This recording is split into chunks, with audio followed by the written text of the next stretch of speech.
Good evening. My name is Daniel Young. I'm the owner and founder of Adaptive Perspective and the Adaptive Perspective social media platforms. This video continues our strategy using closed-end funds. If you want the full methodology and our 12 steps to financial freedom, then head over to Facebook and check out my group there called Navigate Your Finances, where I give you the entire framework for free. So my reminders and disclaimers that this is an unedited video, so who knows what you'll hear in the background as I film these in my house.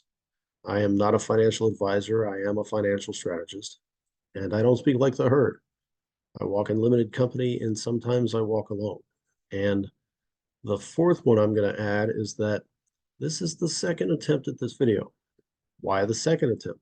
Well, I've said this before, but the the transparent reality is Microsoft and their tech team and their developing team released a known hole-ridden glitchy Windows 11. And those fucking assholes have yet to patch the system. They released it knowing that people would buy it and it would automatically upgrade the existing Windows users, and did it anyway, knowing that there were issues with it. And their subsequent patches, which were supposed to fix the system, haven't fixed the system. So those assholes cared more for money and more for their uh, more for the greenback in their pocket than for their actual consumers. So from this guy's standpoint, even though this is what I've got to use for right now, and the system is what the system is, that when we have the ability, we're buying an Apple system because I'm sick of Microsoft's bullshit.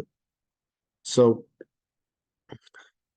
as for investments, um, quite honestly, the strategy we've been using and utilizing remains in place. Not much has changed overall, except for more people waking up to the realities that the Fed's lying about the economy, that the Fed is printing money again, that the inflation rate is off, and that we're either in a recession or we're damn close to being in a recession. So where does that leave us? What's the best advice? Well, junk bonds are still junk bonds. True consumer goods, and you can argue that everything is consumer because everything's cyclical. Um, Cars, oil, housing, consumer staples like ketchup, mustard, Oreos, and pickles.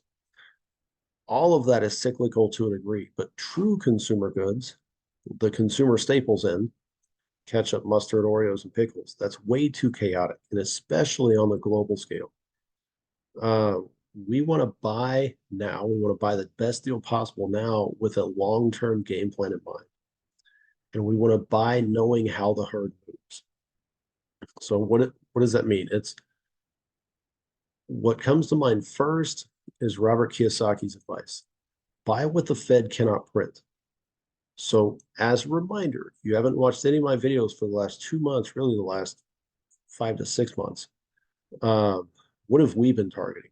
Bonds, tech, utilities, energy infrastructure, real estate, because everyone's dog in real estate, right? But we buy what the Fed can't print: oil, tech, which is an oil derivative, real estate, and bonds. Oil, energy infrastructure, utilities, all of that is surging. And yes, some of that is still at significant discount levels, but you're going to pay a lot more for it now than what it's been historically.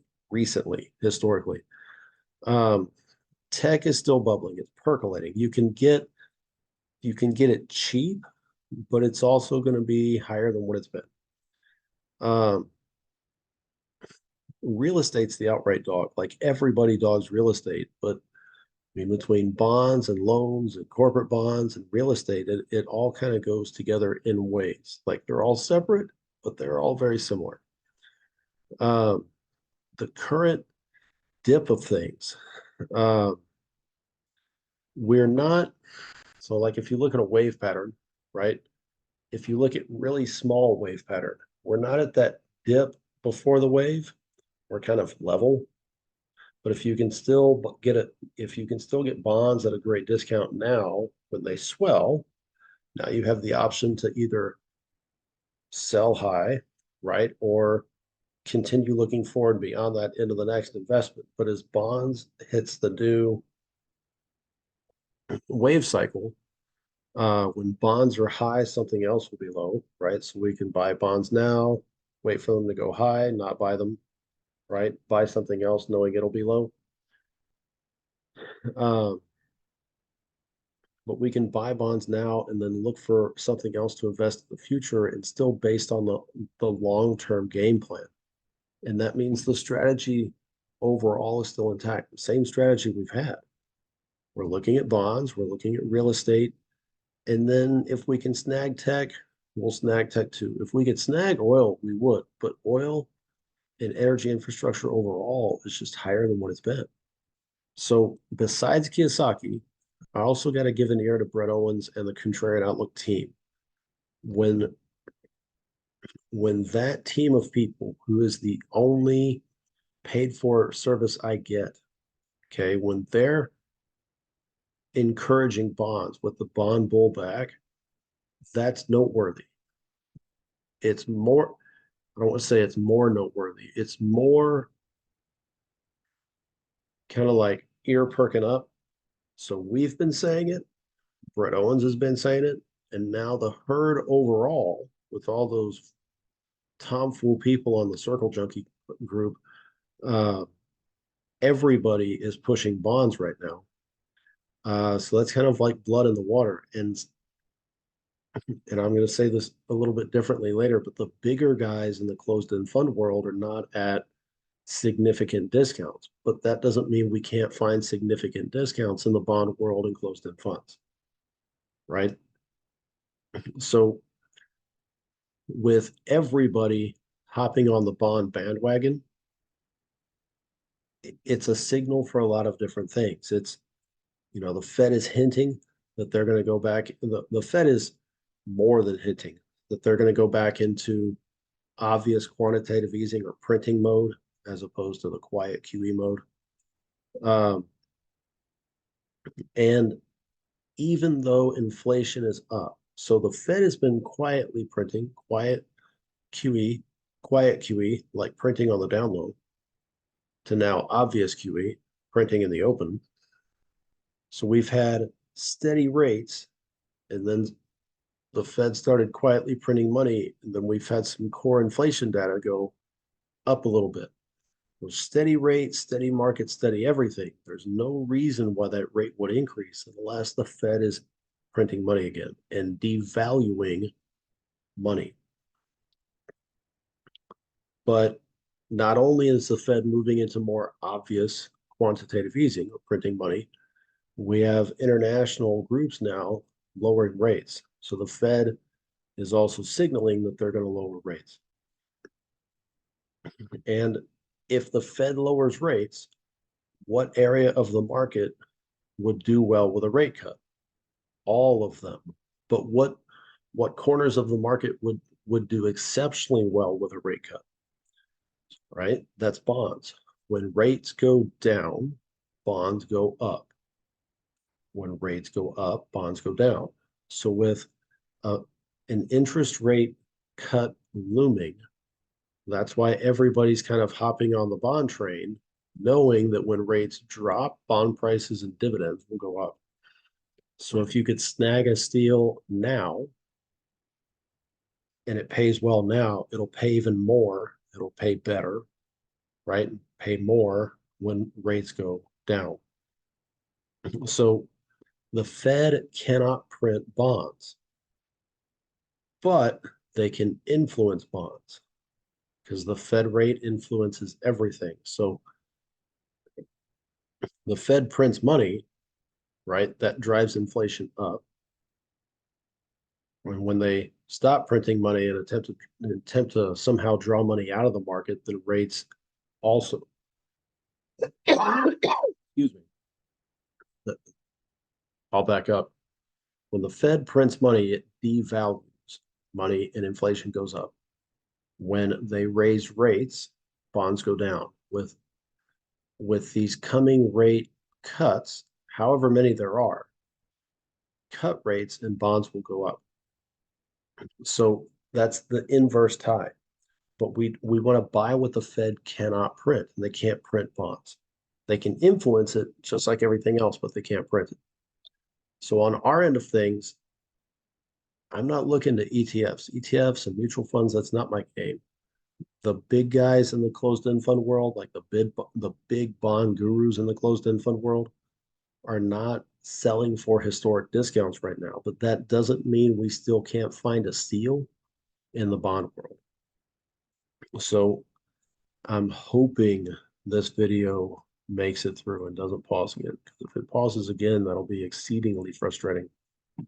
So this is the closed-end fund master. And if you've seen these videos before, bear with me for a little bit. So the triple asterisk is a buy alert. It's the existing discount is significant for that one fund. It's not significant compared to a different fund. It's significant for that fund and its data. Dollar cost average would be a dollar cost average based on what we already own, and tracking would be we're tracking it for any number of reasons. Gray does not meet our parameters. Purple is recommended by somebody we trust. Dark blue is housed inside our Roth. Green is tracking. Light blue is housed inside the individual brokerage fund. So they're ranked alpha. We're going to rank them by discount because that's important. That's our metric of choice. Right now, we're going to rank them by target. We're going to take our bunch of triple asterisks and put them onto this spreadsheet. Current would mean we currently own. So all of these are significant. So if we not get rid of this, but if we look at some other metrics first, we'll come back to the discount. We want consistent monthly payers. So this fund is an energy transfer overall utility fund. Still pays a 9% dividend, still has a discount better than its historical average, and its current discount is greater than its 5-year average, right? So it's significant. But relative data, this is our average price of our buys so far at $9. Currently, right, you're going to pay 80 cents more than the current average. So, or than our current average. I don't know what your current average is. So for us, I mean, we want monthly payments, one. But two, it's not a great deal for us, even though it's at a discount. It's not a great deal for us because it's well above the average.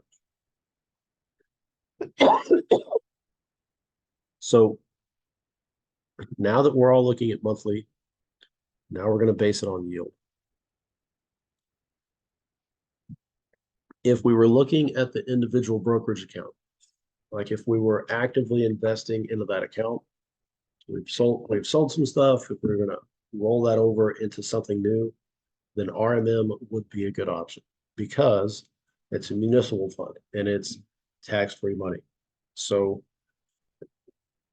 yes, it pays a dividend, but at the same time, this is what it is for our tax bracket. It's non-taxable income based on the municipal fund. So since we're investing in the Roth and playing the loopholes there, it's a tax-free account. So investing in a tax-free income source doesn't really help us in an already tax-free account. So our metric has been 9%. The exception is this one for two reasons. They cut their dividend from this to that, but I think the dividend will come back. The other is we cannot ignore the discount. So if break even, like and I don't think we have anything that's exactly 0-0.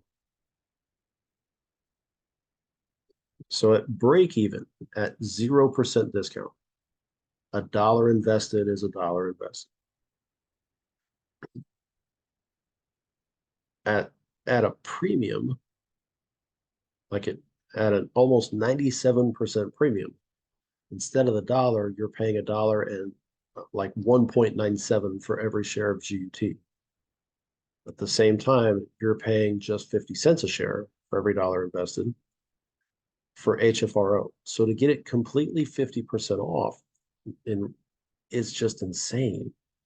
And the fears of the company are overblown. I mean, they they slashed their dividend, they restructured what they invest in. They went from mostly bonds to now mostly real estate. Um, and they're invested within uh, what is this guy's name? Can't remember his name now, but the guy who's the CEO of that company, they're invested into a real estate venture that he's part of as well.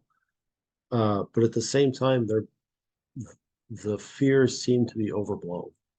So it's hard for me to overlook the greatest discount. Um, Otherwise, we're cutting out these. So we're left with 9% plus this one. Uh, the next bit really does come down to strategy. Me personally, I don't like the overall consumer marketplace, like the traditional consumer world. So Heinz ketchup, Vlasic pickles, Oreos, like the consumer staples of things. It's too volatile a market for me, one. And two, it's really volatile seen on a global scale. I mean, I like the Calamos name. It, both they're great discounts, but it really is. It's too volatile for me. This one is in the gray space. It's a solid stock fund. It's a technology stock fund, and it's all stocks. So when we've been encouraging bonds, utilities, technology, part of that's bonds, part of that's not. Uh, you've got Brett Owens and the Contrarian Outlook pushing bonds. You've got the herd finally following both of us in pushing bonds. And when everybody seems to be looking over here, it's really hard. And I get it. It's me and Brett Owens going like, hey, bonds are great.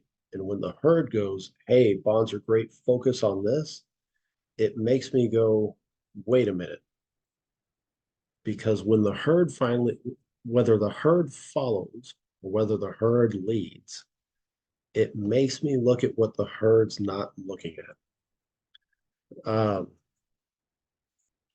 And technology overall is higher than what it's been in either fund. Like we own this, it's in two colors because we own it in two different funds. We bought this pre $10 in the brokerage, and we bought it. There we go. Yeah, 1150 in the Roth. So it's already up higher than the two times we bought it before. But I think it's going to go higher still. So it's not that it's just invested to Nvidia and ASL and Taiwan Semiconductor, right? It's invested into the companies that need 5G and that need data management and that do data management. It's invested into. Uh, there we go. I like this description that I got from Brett Owens. Um, it's invested into tech-heavy companies that require chips and uh, that are put. I don't want to mince what's already been said. Um,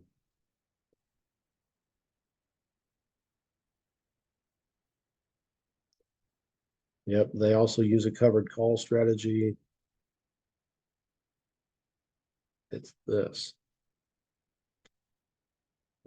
right? So I like this fund, and it's worth more now than when we bought it, but I still like it long term. This fund, it's similar in structure. Um, it's not, it doesn't have the same stuff, but it has very similar stuff.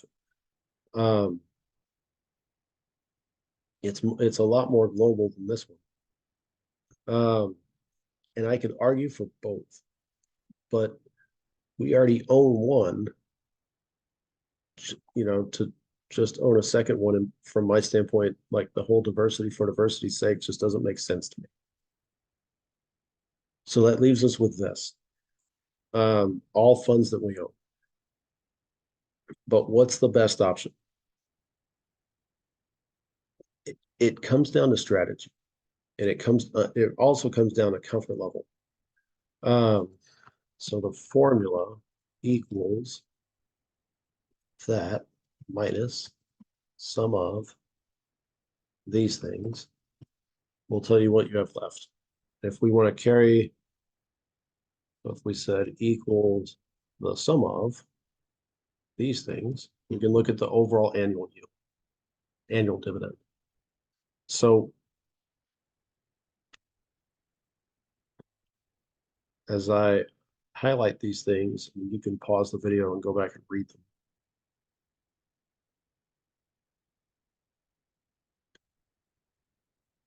So global fund,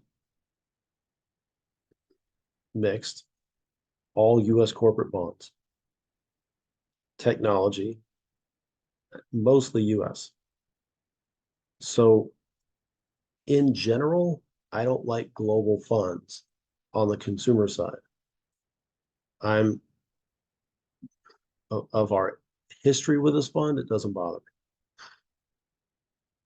BRW is also doing some things to shake up the closed-end fund world. So the Boaz Weinstein, the guy who overtook and bought out the original fund, is shaking up the closed-end fund world, which is a topic for another day. But I like how transparent the company is. You can go on their website and look. You can look at the portfolio, one, and it's easy to find. But two, you can see their portfolio line item by every single buy. Um, and you don't see that with everybody's fund. He's displaying just super transparent information, and I like that. Uh, and he's running the fund well. He's letting people run the fund well. So you've got, like, we've been pushing bonds. Brett Owens has been pushing bonds. Now the herd is pushing bonds. It makes me hesitant to go all in on bonds because the herd is pushing bonds. And generally, when the herd pushes something, either A, it's finally that olfactory deprived pig finally realizing it can find a truffle too, or they're pushing you to look at something when you should be looking at something else. And it's nice to have somebody that, whether realized or not, it's nice to be followed by the herd, but at the same time, I can't be too blind to the reality that normally what the herd pushes, it wants you to buy because they're buying other stuff at the same time. Like if they were like buy bonds, then you have to wonder what they're investing in, right? Or why they're encouraging you to buy bonds. Because just buying bonds in general, like most of it is like iShares and government bonds and um, general bond. I mean, I'm no expert on bond funds for sure. Uh, the bond fund I love is this, and a lot of other people like it too. So when the herd starts pushing something, it pushes the price up on things in general, right? So you're depleting the supply, you're increasing the demand and depleting the supply. So the overall cost will go up on the bigger name groups. DSL is well known. It's run by Jeffrey Gundlach. He's the bond god. Um, it's been a it's been a slow swing from discount territory to now premium territory. As much as I like DSL, its current premium, like it has no discount. Its current premium doesn't allow it to be on our list. And I think that's part of what the herd's doing. It's pushing bonds and it's decreasing the overall availability. So it's then increasing the cost of things. And on our end, it's taking it out of discount territory. The majority of people who follow the herd don't play the discount game, so they'll just buy it anyway. But they're further buying up the shares, so it's also setting the cost high, or the overall price higher. That's great when you're a shareholder. DSL pays out hidden dividends sometimes at the end of the year. That's great as a shareholder, but they're not exactly seeing the overall scheme. It's more like, hey, here's the advice. Hey, this is what I'm going to do. I'm going to buy the companies that tell me. But in the grand scheme, the herd is also known for, say, the bell ringers of the herd are also known for saying, hey, look at this stuff. And on the back end, they're buying some other stuff. So while I'm confident in our analysis of things, I also have to step back and say, wait a minute. Like if the herd's really pushing this, what's their aim? And on our end, it's using the existing market with long-term gain. Like we're not looking to flip and turn around a quick buck now. We're looking to build a portfolio that will last. So while we're kind of in the midst of new strategy, the Roth is like it's a portfolio that I don't want to have a ton of turnover in versus the individual brokerage is almost like an ongoing sell-off. Like we'll sell bits and pieces off at the right time and then reinvest that into the Roth because the Roth allows us to defer a lot of our taxes, really defer all the time. It's not a tax deferral. The Roth is you jump through the hoops and there is no tax. And there are parts of the individual brokerage that will do great for the long term, but at some point it's going to flip again, right? We're going to have that dip again, and then we'll have the scenario of do we want to keep it and maintain, or do we want to sell it and then take those profits into the Roth? And that's a strategy for another day. But in picking funds for just the Roth, I don't want a huge amount of turnover. I really want funds that will perform well now and perform well in any market. So whether the herd is pushing bonds or whether the herd is pushing some other crappy thing, we're doing our own thing independent of whatever the herd is doing. So we could go all out on bonds. And I like a contained environment. I like a US economy better than I like a global economy because there's a lot of volatility in the global economy. But I also like BRW's overall game plan. Um, I like the Highland funds. Um, and then NBXG on technology, I think it will still continue to climb higher. Will we pay for it? It's more now than what it's been. I mean, that's the rise and fall of dollar cost averaging. The goal is to buy it lower than what your existing average is, right? So you're not cutting into your profit, but at the same time, depending on when you buy it, sometimes it'll be more, sometimes it'll be less. So and I hate to be wishy-washy. I don't like wishy-washy. I don't like hokey. Um, if I continue in the bond route, that's really just four. So it's not technology outright. It's these. Oops.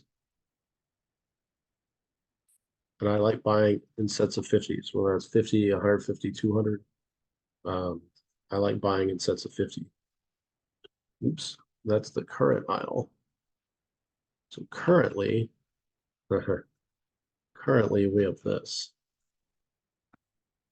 We have 50 of this in both the individual and the Roth. Um, And I only know this because we've already done it on that first video. So we get with to be wishy-washy, we could still snag 50 shares of this knowing it'll go higher, or maybe hoping it'll go higher, but knowing it'll go higher, but then also grab 50 shares of everything. Uh, Loans, bonds, assets abroad, somewhat portfolio in a can. This has more consumer stuff than I would like. So it's also, I'm getting energy infrastructure bonds and real estate, but I'm also getting consumer stuff and financial stuff. They've diversified more than I really prefer. But I can buy 50 more shares now and bring it up to 200 and just leave it. And for where we are, HF, this one, that would be a good but significant, well, maybe not significant, but that's good, but a notable increase, right? Or we could leave, oh, not 11, just one. Leave that one off. US corporate bonds, 5G technology, mostly, pretty much everything real estate, but mostly real estate. And if I really wanted to tweak the system,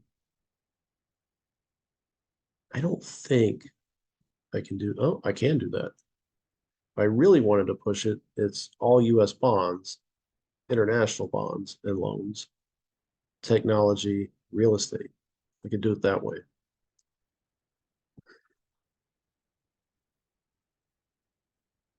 And I really don't like the wishy-washy mentality of things.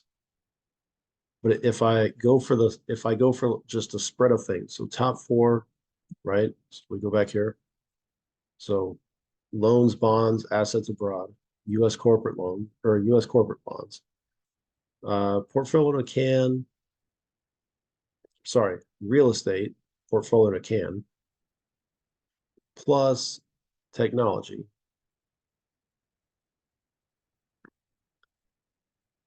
gives us just like a even spread into everything. That's possible. If we wanted to have that and go half now, half later, that presents a harder struggle.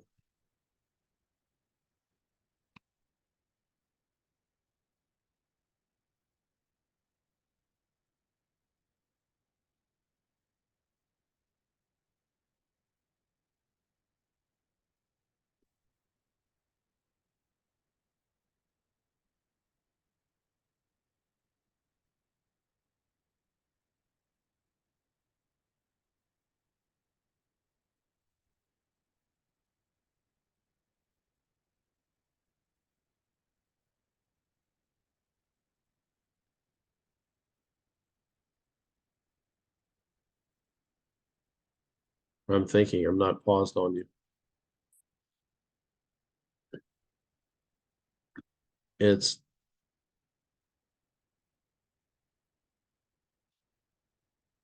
US corporate bonds, right? Loans, bonds, assets abroad, real estate. The real estate is the dog. The If you listen to most people, it's bonds, AI, and that's it. And real estate is not mentioned by anybody. But if we cut rates, then just like everybody else, just like bonds, real estate has the chance to really take off. So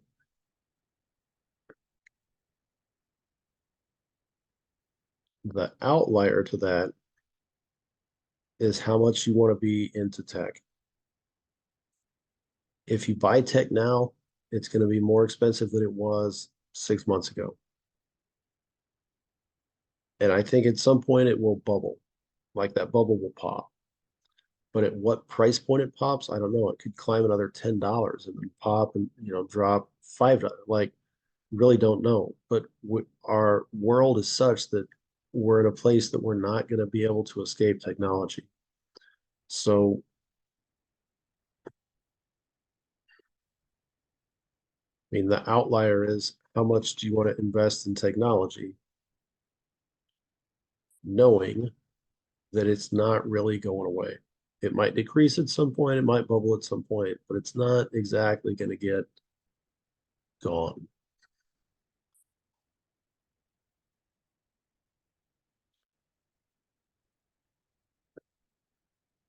And this one,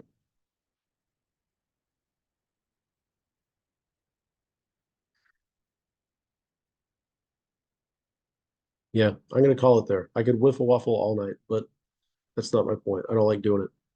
I would be hesitant on that, mostly because I like this fund, but I've seen this fund, you know, do this a lot more than that. And if we could catch it on a dip, if it dropped, um, that would be tempting. We even those out to 200, we push that to 100, we level these things up. So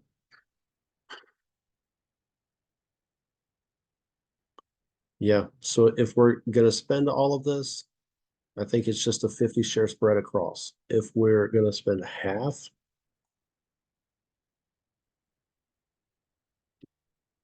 or roundabouts half, then I think we're doing that. Um, bonds and loans, bonds, real estate plays really well to this market, but honestly, adding these other two, 505, plays really well in this market as well. So we'll keep it at this. So at a halfway point, like spending half now and then put the other half in next month or at some other time. Uh, yeah. So half, we'll say half the money invested, those three. All the money invested, those five. Take it for what you want. Um, and I really hope this doesn't pause on me. So if you like this content, consider subscribing to my channel. Hit the like button. It really does help push the videos out to other people. And then head over to Facebook and join my group there called Navigate Your Finances, or at least check out my other page called Navigate Your Finances. Just remember that whatever you have in front of you, you're the captain of that ship. Okay. You as captain have the power and the ability to completely change your financial destination. That boat is your life, and the financial map in front of you is everything that's possible. And we all have those things that we want to do. We all have those things that just seem so far out in the distance on that desert island with the X marks the spot. But it's not just getting to the island, it's getting to the island and then living beyond it, right? So regardless of the Fed, regardless of the economy, regardless of who's in charge of the country, all of those things everybody's dealing with. Your job is to get from where you are to where you want to be and navigate your way through. And it's hard decisions, and it's you're not going to be perfect, and you're going to have to adapt your strategy as you go. But if you want it to work and if you really want it to happen, then you're just going to have to make it happen, because it's not going to happen on its own. It's not like you can just be like, poof, I'm there, and everything I've ever wanted is now possible, and life is perfect. It doesn't work that way.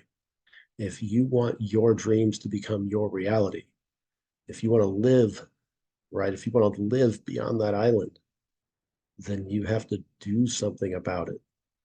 Captain your ship. Make your dreams happen. I wish you a great week. I really do. I wish you a great week. I wish you a great start to summer.